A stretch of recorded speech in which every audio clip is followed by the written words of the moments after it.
મારું નામ રબારી માનસી ખેંગા છે. હું મૂળ ગઢા ગામની વતની છું અને હાલ ફિલહાલ ભુજમાં રહું છું.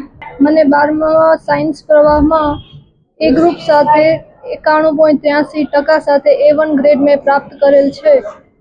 હું આનો શ્રેય મારા માતા પિતાને, જેમણે મને સપોર્ટ કર્યું, મારા માટે એટલા બધા પ્રયત્નો કર્યા, જેમના પ્રયત્નો અને ગુરુજનો અને સ્કૂલના એફર્ટ્સને હું આપીશ.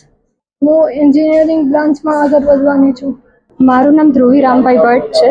હું છેલ્લા ઘણા વર્ષથી માતૃછાયા કન્યા વિદ્યાલયમાં અભ્યાસ કરું છું. આજે મારું HSCનું પરિણામ હતું, જેમાં મને 98.80% અને 91% આવ્યા હતા, જેનો હું શ્રેય માતૃછાયાના તમામ પરિવાર અને અમારા આચાર્ય શ્રી સુહાસબેન તન્નાને આપીશ અને મારા માતા પિતાને આપીશ, જેણે અમને સપોર્ટ કર્યો અને વાંચનનું વાતાવરણ પૂરું પાડ્યું. હું MBAની લાઇનમાં જવાની છું ને એમાં જ આગળ વધવાની છું. મારું નામ ખંડોર ચેરી હરેશભાઈ છે. હું માતૃછાયા કન્યા વિદ્યાલયમાં અભ્યાસ કરું છું અને મને 99.99%, 98.78% આવ્યા છે. ના, એટલી નથી, પણ એટલી આશા હતી કે A1 આવી જશે. મારા ગુરુજનોના સપોર્ટ અને માતા પિતાની મહેનતથી હું એટલું પરિણામ મેળવી શકી છું. વર્ષ દરમિયાન મેં સમજીને ભણ્યું છે. હું હંમેશા એવું માનું છું કે કેટલા કલાક ભણવું એ જરૂરી નથી, પણ કેવી રીતે ભણવું તે જરૂરી છે. મારા તમામ ગુરુજનોએ મને ખૂબ જ સારી રીતે ભણાવ્યું છે. મને ક્યારેય કોઈ પણ વિષયને ગોખવાની જરૂર નથી પડી અને મેં દિવસના 3 થી 4 કલાક મેં વાંચન કર્યું છે.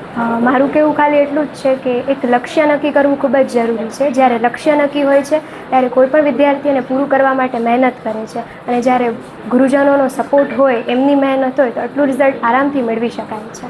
ભવિષ્યમાં હું CA બનવાની ઈચ્છા રાખું છું. મારું નામ ગુસાઈ એન્જલ જગદીશકર છે.